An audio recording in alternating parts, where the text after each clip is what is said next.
Hello दोस्तों, तो आज हम लोग पढ़ने वाले डिजाइन ऑफ प्लेट गर्डर। तो डिजाइन ऑफ प्लेट गर्डर पढ़ने से पहले थोड़ा बहुत हम लोग ये इसके बारे में प्लेट गर्डर होता है क्या हम जान लेते हैं। देखिए, प्लेट गर्डर होता है जैसे कि आई सेक्शन होता है, वैसे ही प्लेट गर्डर होता है। जैसे जैसे जैसे कि अब डिजाइन ऑफ प्लेट गर्डर थोड़ा बहुत जान लेते हैं। तो देखिए, अब ये प्लेट गर्डर ये मतलब आई सेक्शन तो आप लोगों ने देखा है, जैसे रेलवे ब्रिज में होता है या कुछ कैसे कहीं भी होता है, या ये किसी इंडस्ट्री में लगाया जाता है ताकि ये कुछ भी कर सके। ये प्लेट गर्डर एक ज़्यादा मजबूत मजबूत होता है, इसीलिए हम प्लेट गर्डर यूज करते हैं। तो देखिए, तब डिजाइन जैसे कि अब आई सेक्शन, तो आई सेक्शन वो डायरेक्ट रोल्ड नहीं होता है। रोल्ड सेक्शन मतलब क्या होता है कि जैसे कि एक मशीन मशीन से बनाया हुआ आई सेक्शन, मशीन से बनाया हुआ आई सेक्शन क्या मतलब इसका ज़्यादा कैपेसिटी नहीं होता है, और जो बिल्टअप आई सेक्शन होता है उसका ज़्यादा कैपेसिटी है। जैसे कि फ्लेंज अलग, फ्लेंज का 2 प्लेट मिला के और वेब का 1 प्लेट मिला के अगर जो कुछ बनाए तो उसका ज़्यादा मतलब ज़्यादा स्ट्रेंथ रहता है कंपेयर टू जो बिल्टअप होता है, जो कंपेयर टू जो ये रोल्ड होता है। रोल्ड मतलब डायरेक्ट मशीन में लगा कर आपका उसको, जैसे कि यहाँ पर मशीन लगा होता है, ये घुमाते हैं और ये बनते जाता है रोल रोल करते करते। ये ये रोलर होता है, रोल करते करते उसको ऐसा बनाता है, इसी को बोलते हैं rolled steel section. Roll machine roller type का होता है जिसको वो वैसा शेप देता है आई सेक्शन का। ओके, तो अब डिजाइन ऑफ प्लेट गर्डर में देखिए, जब स्पेन एंड लोड इंक्रीज आता है, जैसे रेलवे ब्रिज में रिवर को कोई क्रॉस कर रहा है रेलवे, तो उसका ब्रिज बनाएंगे तो उसमें स्पिन इंक्रीज होता है, तो इसके लिए रोल्ड सेक्शन वहाँ पर सफिशिएंट नहीं होता है। और चाहे रेलवे में लोड भी कितना बढ़ जाता है, तो स्पेन और लोड ज़्यादा दोनों इंक्रीज होने पर आपका रोल्ड सफिशिएंट नहीं होता। इसीलिए हम लोग क्या करते हैं कि आपका ये डेप्थ, इसीलिए हम लोग क्या करते हैं, इसीलिए हम ये बिल्टअप सेक्शन यूज करते हैं। तो डेप्थ, इसका जो डेप्थ होता है 1.5 मीटर टू 5 मीटर होता है। तो अब डेप्थ का क्या चक्कर है कि 1.5 मीटर से कम भी हो सकता है, ऐसा कोई खास नहीं है। तो अब पहले जो हम लोग यूज करते थे वो रिवेटेड एंड वोल्टेज यूज करते, ये जो है ये जो आई सेक्शन बनाते थे बिल्टअप आई सेक्शन, उसमें हम ये एंगल्स लगाते थे, riveted end voltage, rivet and volt लगाकर हम उसको आई सेक्शन बनाते थे। लेकिन आजकल ऐसा नहीं होता। आजकल हम लोग डायरेक्ट वेल्डेड करते हैं। वेल्डेड क्यों करते हैं? क्योंकि वेल्डेड का वेट कम होता है, इकोनॉमिकल होता है, एस्थेटिकली गुड होता है, मतलब देखने में अच्छा होता है। समझ में आ रहा है? तब एलिमेंट्स में अब एलिमेंट्स ऑफ प्लेट गर्डर के एलिमेंट्स क्या क्या है? तो प्लेट गर्डर के एलिमेंट्स बहुत सारे हैं, बहुत सारे नहीं है लेकिन 3 मेन एलिमेंट्स है। देखो, वेब, फ्लेंजेज, स्टिफनर, ऐसे। अब एलिमेंट्स में हम लोग ये भी बोलते हैं कि भाई कि ये जो बोल्ट है वो भी एलिमेंट है, वेल्ड है वो भी एलिमेंट है, लेकिन ये मेनली 3 टाइप का एलिमेंट होता है, वेब, फ्लेंजेज, स्टिफनर्स। तो अब देखिए, वेब वेब आपका हो गया ये बीच का, ये बीच का जो आप लोग आई सेक्शन देखा होगा, आप लोग देख लो गूगल पर कि आई सेक्शन किसको बोलते हैं, तो इस आप लोगों को पता चल जाएगा कैसा होता है आई सेक्शन।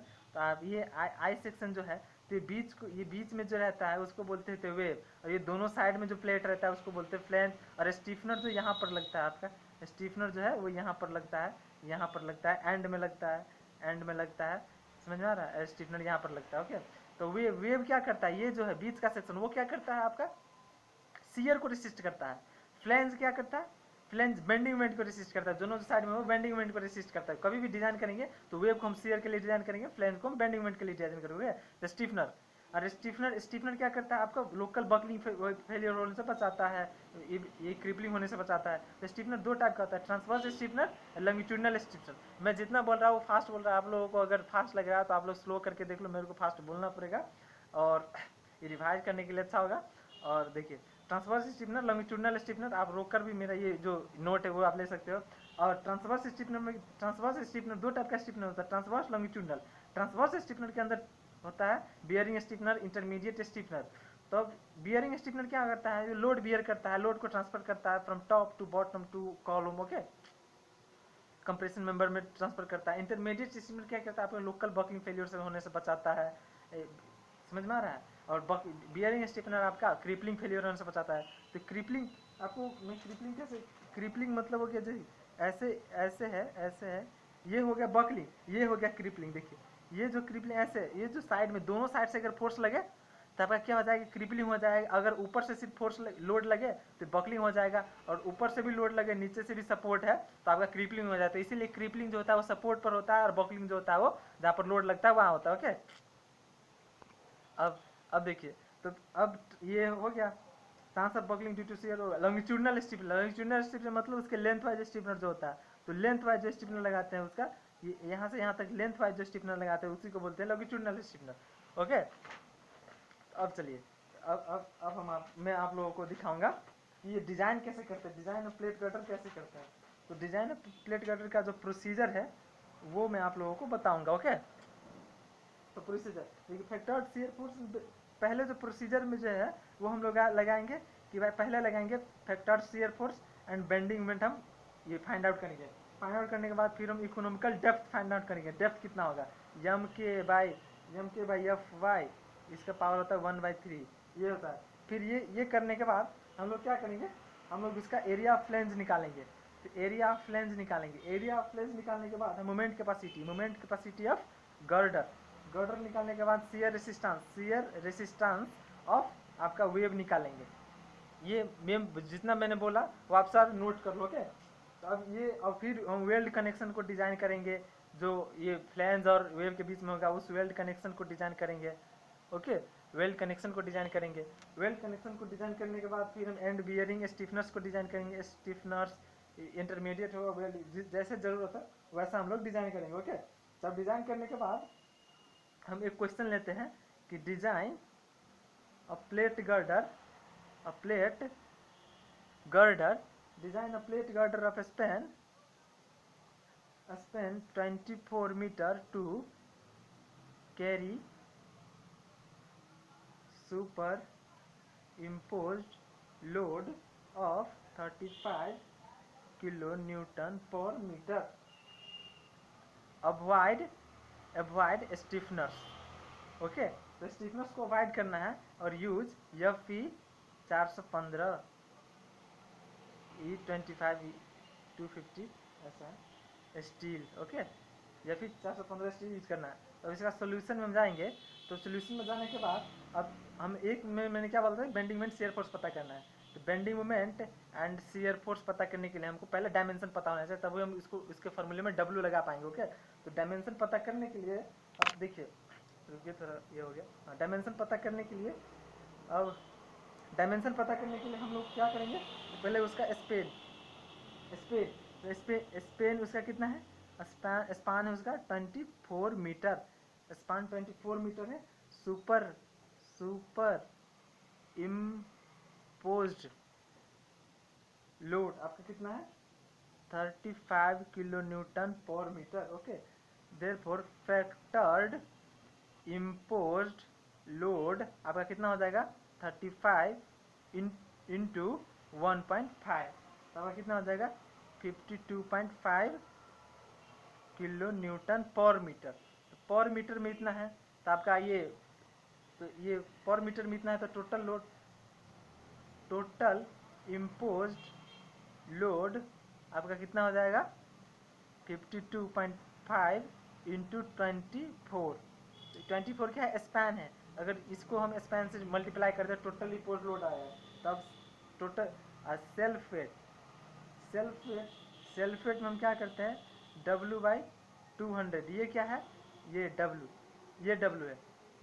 है यहाँ पर, ये W डाला है मैंने। तो अब देखिए, नो यहाँ पर मैंने टोटल इम्पोज लोड डाला है। ओके, तो 52.5 इंटू 24, ये आपका कितना हो जाएगा 52.5 इंटू 24 डिवाइडेड बाई 200, तो आपका आ जाएगा 6.3 किलो न्यूटन पर मीटर। ओके, तो 6.2, ये W आपको समझ में आएगा। ये W मतलब क्या है, UDL इंटू लेंथ। समझ में आ रहा है मेरी बात, UDL into length.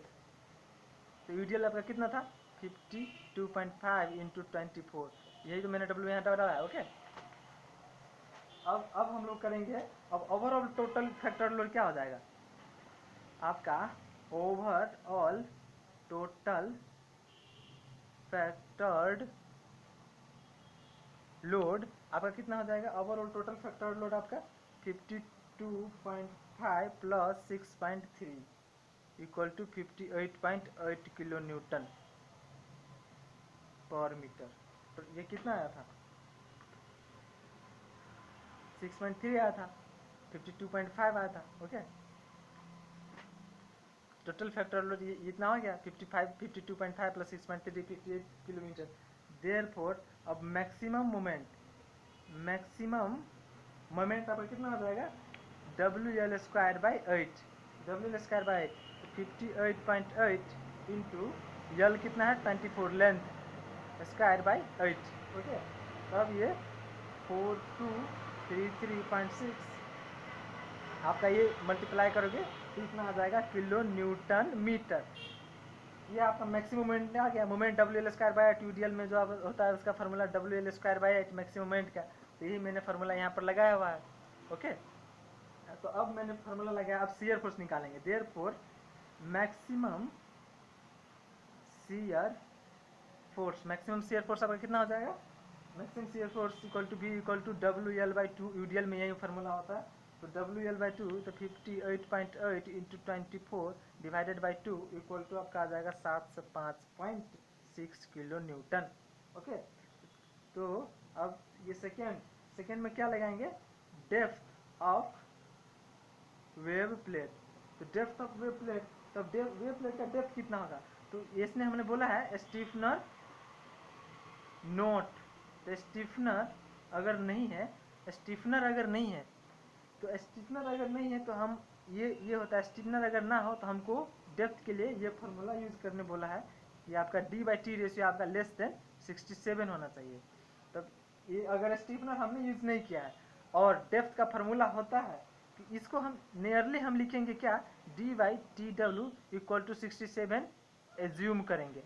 Okay, assume करेंगे। अगर यहाँ पर ऐसा कंडीशन है तो इसको इक्वल भी हम एज्यूम कर सकते हैं, डी बाई टी डब्ल्यू इक्वल टू 67, एक केस ये भी हो सकता है। ओके, तो डी हम का फॉर्मूला हम लोगों ने पढ़ा था एम के बाई एफ वाई का आपका 1/3 होल पावर।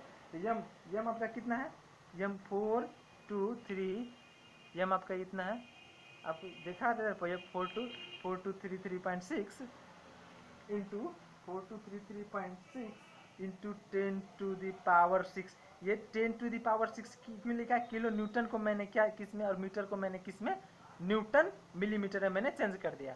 तो 10 टू द पावर 6 मैंने यूज कर दिया इंटू के equal to d by t डब्ल्यू इक्वल टू 67 एज्यूम किया है। तो 67 डिवाइडेड बाई 250, इसका हमने 1/3 कर दिया होल पावर। तो इसका आंसर जो आपका आएगा वो होगा 1043 मिलीमीटर। तो देखिए, तो जेफ्ट जो है ना वो हमेशा कम लो, हमेशा जो है जितना आया फाइंड किया है उससे कम लो। तो assume d equal to 1000 m. Depth क्यों कम लेते हैं, क्योंकि वेव का डेप्थ हम इसमें कंसीडर नहीं किया है, लेकिन वेव भी थोड़ा क्या होता है, रेसिस्ट करता है, जो हमने इसमें कंसीडर नहीं किया है। तो कंसीडर नहीं किया है तो ये थोड़ा कम लेने पर ये बैलेंस हो जाएगा। ओके, तो बैलेंस हो जाएगा। तो अब हम लोगों ने पढ़ा था डी बाई टी डब्ल्यू equal to d by t 67। अब डी जो चूंकि हमारा आ गया है तो टी डब्ल्यू इक्वल टू 67 डी, तो 67 into 1000। Okay, no no no no no no t d by 67 हो जाएगा। तो डी बाई 67 होने के बाद ये हो जाएगा 1000/67 इक्वल टू आपका कितना हो जाएगा 14.92। तो 14.92, अब 14.92 आ गया। और टी डब्ल्यू जो है हमेशा ज़्यादा लो। तो अब लेट टी डब्ल्यू इक्वल टू 16 mm। तो 16 mm हो गया। तो अब सो हमारा जो आपका फ्लेंज का आ गया। तो फ्लेंज का टी डब्ल्यू ये वेव का था, थिकनेस ऑफ वेव था। तो so wave plate selected is 1000 mm into 16 mm। ये 1000 mm क्या है, डेप्थ एंड 16 mm विड्थ। अब सिलेक्शन ऑफ फ्लेंज डिजाइन करेंगे। फ्लेंज डिजाइन करने में हम लोग क्या होगा, फ्लेंज डिजाइन क्या है, फ्लेंज हम लोगों ने पढ़ा था कि वेव जो है फ्लेंज को सिर्फ मोमेंट रेसिस्ट करेगा, वेव मोमेंट रेसिस्ट नहीं करेगा। तो फ्लेंज मोमेंट रेसिस्ट करेगा तो हम लोग इसीलिए अगर सिर्फ फ्लेंज अगर मोमेंट रेसिस्ट कर रहा है तो इसमें हम एक फार्मूला लगाते हैं डिजाइन करने के लिए, F Y into D by 1.1 should be greater than moment. Okay, तो F area of flange into yield stress into depth by 1.1। तो area of flange into F I yield stress 250 into 1000 depth by 1.1 should be greater than moment. Okay, तो इससे A F हमारा आ जाएगा greater than moment हमारा कितना आया है, moment हमारा आया है 4233, मोमेंट हमारा आया 4233.6, पिछले में आप देख लो into 10⁶, therefore A F should be greater than 18628 m square, we can write A F nearly equal to 18628 m square, 628 mm square. So to keep, अब फ्लेंस को हमें क्या, ये प्लास्टिक है ना, ये हम सारा प्लास्टिक स्टेज का स्टडी कर रहे हैं, तो प्लास्टिक स्टेज का स्टडी मतलब प्लास्टिक रेंज में रखेंगे। तो to keep the flange in plastic B/TF, आप स्टील कोड में देख सकते हो, शुड बी लेस देन 8.4, तो B/TF should be less than 8.4। अब देखिए ये B क्या होता है, मैं आप लोगों को बनाकर दिखाऊंगा ये B होता क्या है। देखिए इसको बोलते हैं हम B और इसको बोलते हैं BF, इतने से मतलब इसको BF, यहाँ से आधा बोलते हैं BF और सारा को B बोलते हैं, तो B इक्वल टू 2BF होगा। ओके, तो B इक्वल टू 2BF होगा आपका। No, breadth of flange by 2, breadth of flange. Okay, तो अब देखिए B इक्वल टू 2BF, तो BF नो ये आपका होगा BF और ये हो गया ब्रेथ, और ये हो गया ब्रेथ ऑफ लेंस, ये हो गया ब्रेथ। ओके, तो ब्रेथ ऑफ लेंस, तो B इक्वल टू, तो B के सट्टा हम BF/2 लिख सकते हैं, B के सट्टा BF/2 लिख सकते हैं। ये B जो है BF का आधा है ना B, तो BF का आधा होगा क्या B, तो B/2F into 1 thickness of lens should be less than 8.4 और इक्वल टू 8.4। ओके, तो अब इसमें हमने यहाँ पर यूज कर लिया, तो BF, तो हम लिख सकते हैं BF इक्वल टू 16 2 इंटू 8.4 क्या होगा 16.8 थिकनेस ऑफ लेंस, तो थिकनेस ऑफ लेंस इतना हो गया। तो अब वी गेट, अब हम लोग ने एफ हमारा आया, एरिया ऑफ लेंस कितना 16628, तो area of lens equal to area क्या होगा BF इंटू TF, तो BF इंटू BF क्या आता है 16.8 TF, BF equal to into TF equal to 16628 mm square है। तो सो इससे हमारा एफ आया है हमारा ये, तो इससे हमारा निकल सकता है कि TF इक्वल टू आपका कितना हो जाएगा 33.3 mm। ये आप कैलकुलेट करके देखो, ये आपका आ जाएगा। तो ये हमेशा जो थिकनेस ऑफ लेंस है वो हमेशा ज़्यादा लेंगे थोड़ा, तो थिकनेस ऑफ लेंस हमेशा ज़्यादा लेंगे। So assume TF equal to 40 mm, 33 आया था 40, हमेशा TF ज़्यादा लेना कोई भी इसमें। तो अब